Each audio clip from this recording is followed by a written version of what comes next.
Hello, everybody. Happy Frank's Day. So I'm making bread today. I'm actually making two loaves, two different kinds of loaves, but I'm going to show you what I do for my bread. So what you will need, um, three ingredients: flour, salt, and water. Forgot my salt. Where did I put my salt? Oh, here it is. It's hiding. So flour, salt, water, some kind of mixing bowl. You don't need a mixer like this for it. I use it because I feel like it. Um, and you don't need anything special. So just bowls and stuff. I am going to show you what I'm using. Um, so you will want some kind of cloth. So these are like the cheesecloths, I think they are, that you, or maybe not a cheesecloth. I don't know. This is whatever came in the bread package. But before I had these, I just used a dish towel and I tried to use a thinner one. So you need that. You need something to mix. Rubber spatula is just fine if you don't want to use one of the fancy mixers. And then some kind of cutting tool. Um, to score your bread. So I actually have lame. If you don't have a lame, find your thinnest, sharpest knife. But if you have a clean razor blade, that will work way much better. It is really hard to use the thick knives. You need really thin of the razor blade. Okay, so oh, I don't think I had said yeast, but you need yeast as well. So if you are doing, it's going to be a cup and a half of warm water, not boiling though. I think you want it under 130 degrees. So I usually just put, my sink on the hot water, and then I just get it from there.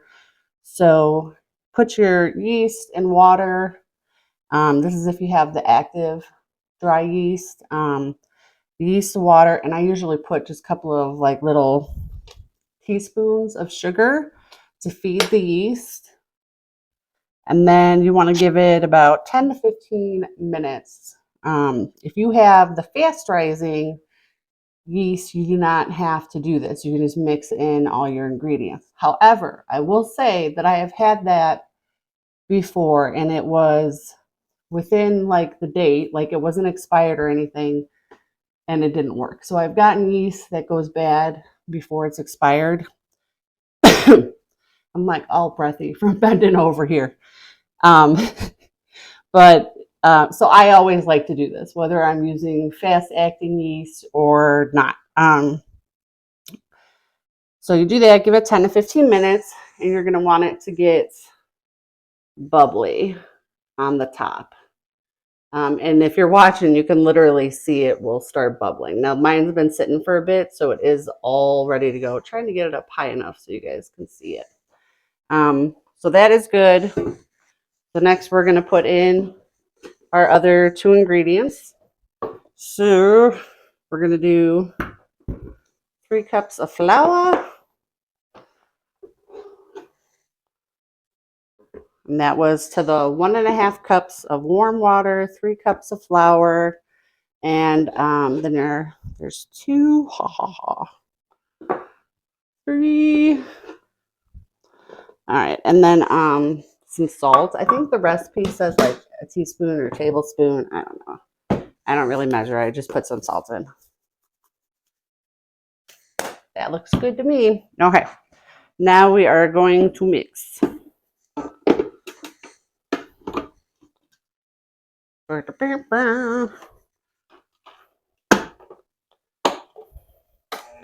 Okay, now this is a sticky dough recipe. So when we're done, we're going to want it to be sticky.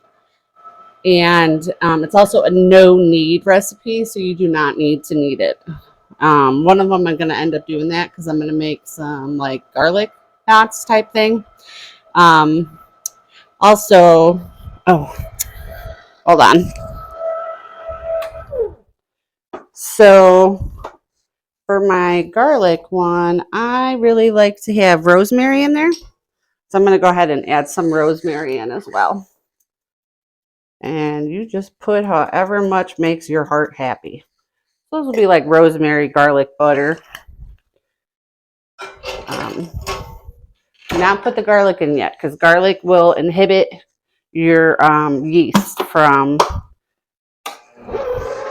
doing its thing. So the garlic I'll put in after it has risen the first time. Now on this recipe, they say you only need to, let it rise the one time, but I like to let it rise another time, especially because I'm going to put it in the fridge after it's been sitting for 2 hours. And so I wanted to get back up to room temperature. And I'm going to finish mixing this and then I'll be back. Okay, I moved you closer to my mixer so you can see, like, a lot of times all the dough will be just hanging on the hook. It'll kind of come down. And so you can touch it, it should be sticky like that. If it's too dry, put in a little more water. If it's too sticky, put in a little more flour. Sometimes our measurements aren't quite exact, and you can adjust as need be. But that is all we got for the mixing. So a lot of times what I'll normally do is just throw a cloth on this and leave it. But I do not have room in my fridge right now for this big thing, so I'm using different bowls. So I got one of these fancy bread bowls, but I just did this one right before I started recording, so it's only risen a little bit. So this is pretty much what it's going to look like when you're done mixing it. I did put some flour in there just to make sure it didn't stick too much to the cloth. Cover that up. I'm going to go over here. We're going to give it 2 hours and then we'll be back. Okay, so it's been about 2 hours, so let's check the bread. Okay, so this is the plain bread. That looks good and risen. Put the cover back on it. And there's our rosemary one that's gonna have the garlic in it. Okay. So now I'm gonna pop these in the fridge until I am getting closer to ready to bake them. The longer they're in the fridge, the actually better of a flavor you will get with the bread. So, let's say you work, you can always, do these after dinner and then stick them in the fridge overnight and pull them out when you're getting dinner, and then you can make them fresh with dinner the next day and they'll have an even better flavor to them. Okay, so we're back. The loaf's been about 2 hours in the fridge. You see where I put them in there, they both had doubled. So this first one, the regular one, this is going to be pretty easy. What we're going to do, you don't even have to touch it if you don't want to. You can put a little flour down.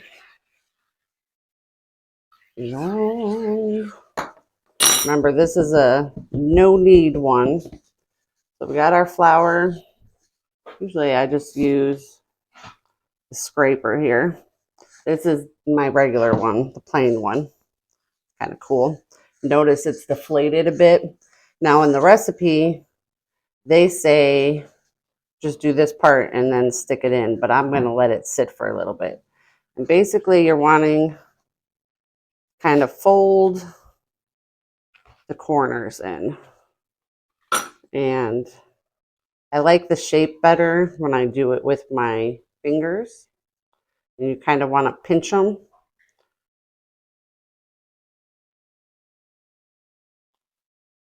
And this is for making a nice round loaf. And then when it's ready, you can just flip it right onto, I'm using parchment paper. If you have a Dutch oven is best. I'm just going to kind of make it a little more round, and then I'll show you guys. If you have a Dutch oven is best if you want that nice crispy, shell, but you can get it even without the Dutch oven. This one I'm going to put into a cast iron skillet. You don't have to. You could just take it like this and put it on a pan if you don't have anything else. So cook it on whatever you have. But this is the time that you want to score your bread. So you don't want to do anything fancy. I do have some fancy sheets. Let me tell you, these are really hard to use. I did this first one once and it turned out really well, but I haven't had much luck with these other ones.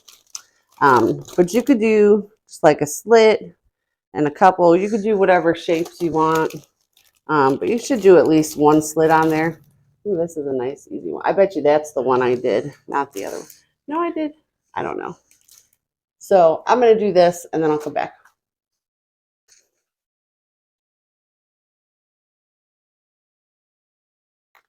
I turn my lame depending on which direction the cut is going. And it is curved, so having it curve a little bit is good. Now, if you don't actually cut through the top of the bread, then it will not score. You have to like actually kind of cut through. Because the bread kind of like pulls as you're cutting it, which is why it's important to have a razor blade. It makes it really hard to get the shape that you want. Now, this is going to be a pretty rounded bread, and that's okay. Sometimes I'll push it down flatter so that it's longer and not quite as tall. But this one, I'm going to leave. Hopefully you can understand what I'm saying because I know I'm going to speed this up. Let's see, even having a template does not necessarily make it easier, but at least you guys can see the process. And then we'll see at the end how it looks. Let's see if I can actually fit this all into a video. I had to clean out my phone storage. Too many videos. I said, okay, I'm going to show you what this looks like. Okay, so this is what my bread looks like after I scored it. So you see what it looks like before and after. So this one I am going to set aside here, and I'm going to turn my oven on to 450, and I'm going to put my cast iron skillet in it. If you have a Dutch oven that you're using, it'll also be the time you want it to be the temperature of the oven. So 450, and when we get this in, it's going to be 25 minutes. It'll take about 20 minutes or so for my oven to heat up to that. So I'm going to let this sit here while that does that and let it rise a little more.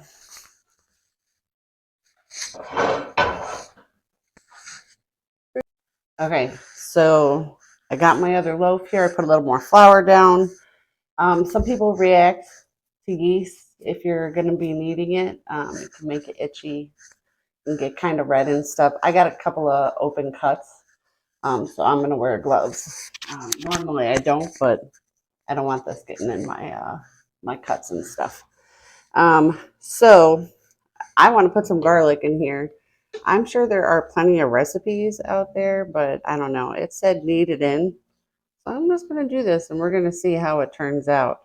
I'm going to do a garlic butter on top of it. And for kneading, you just kind of stretch and fold it in. And we'll do that. And then I'll put some more like that. Then put some more out here. And I'll probably, well, it is quite a bit of garlic, so I don't know. I don't mind. I like the garlic. Gonna be scaring away all the vampires. I'm gonna kind of knead it again, stretch it again, just kind of work that in. I might need to get a little more flour, but actually this isn't too sticky, so all right. So I'm gonna do buns. So let's see, I'm gonna do 8. I'm gonna get this kind of elongated again.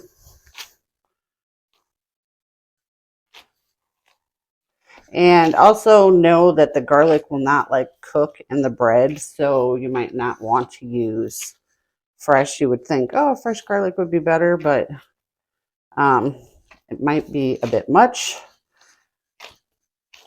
Let's see. Maybe I'll do 6. As I got my cutter, try to get it into kind of even pieces. Let's see. 1. These might be really big. 3. These are going to be big. 5. I'm going to take a little off of this one and add it to this one. So we got 6. These are probably still going to be really big, but I definitely need to put some more flour down. But these will have some nice little pockets of garlic in them.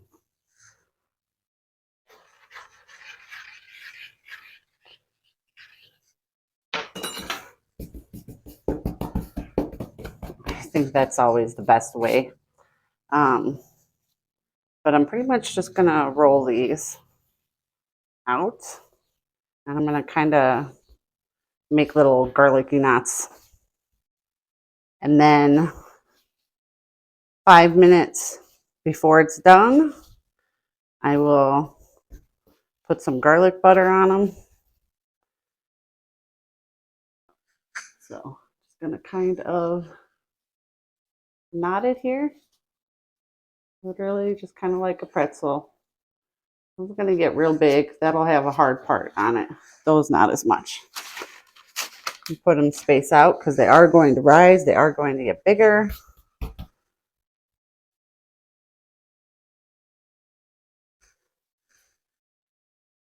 So we'll see. You know, you could look up recipes or you can have fun and see what happens. All right, I'm going to put this part on fast forward.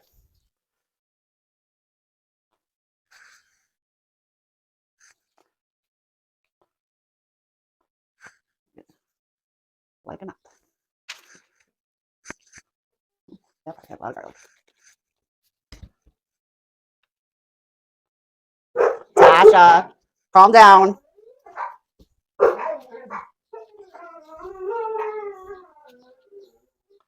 Hear my dog singing the song of her people. There's a dog out there. She says, I don't know who that is, but I want to meet him, so I'm going to sing him my song. Tasha. She's like, I really want to meet that other doggy daddy.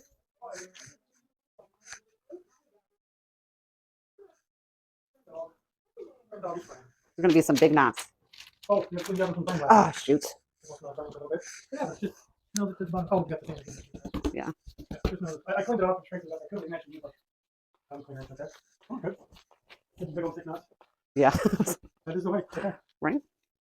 Extra chunky. You know about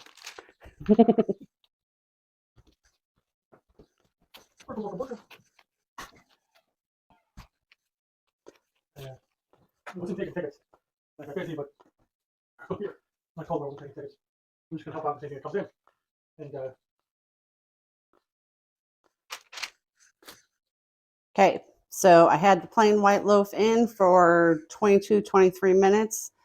And now I'm going to brush some butter on it. Okay, so this is what it likes coming out of the oven. And remember how I said I wasn't going to flatten it. So if you don't flatten or knead it, that is what happens. It like splits on the side and then gets even taller. So I didn't do it because I wanted to show you guys, because I knew it would be kind of hard to explain. But let's see. Okay. I'm going to brush some butter on here, and you're going to see it's going to get more golden. You lose the flour, but honestly, I prefer the flavor. And it's delicious. So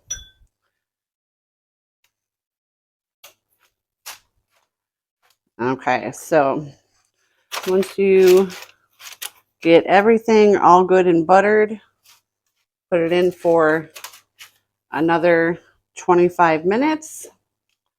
I just want to use all this butter on the sides and stuff. Not sure what I said. Put it in for another 5 minutes. Okay, I just pulled it out of the oven. I think that is Absolutely gorgeous looking.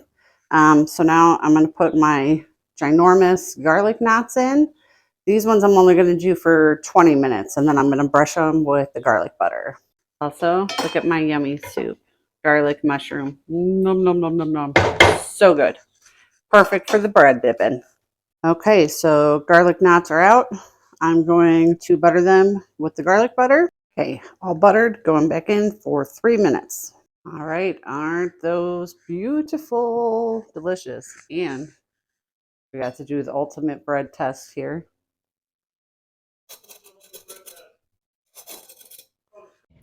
Okay, so a couple of notes about the bread.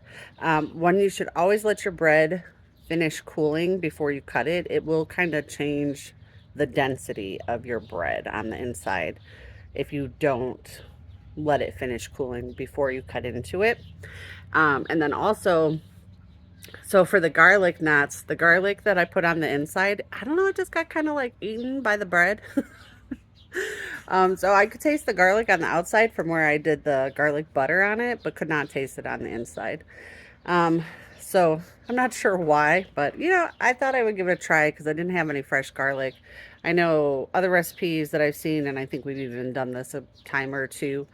You want to roast the garlic and then use that garlic in it so you get, the cloves and stuff. So maybe I'll do a video of that sometime. But I know that works because, like I said, we had tried that one time before with garlic knots. So I think that is it for the bread. I hope you guys all give it a try and enjoy.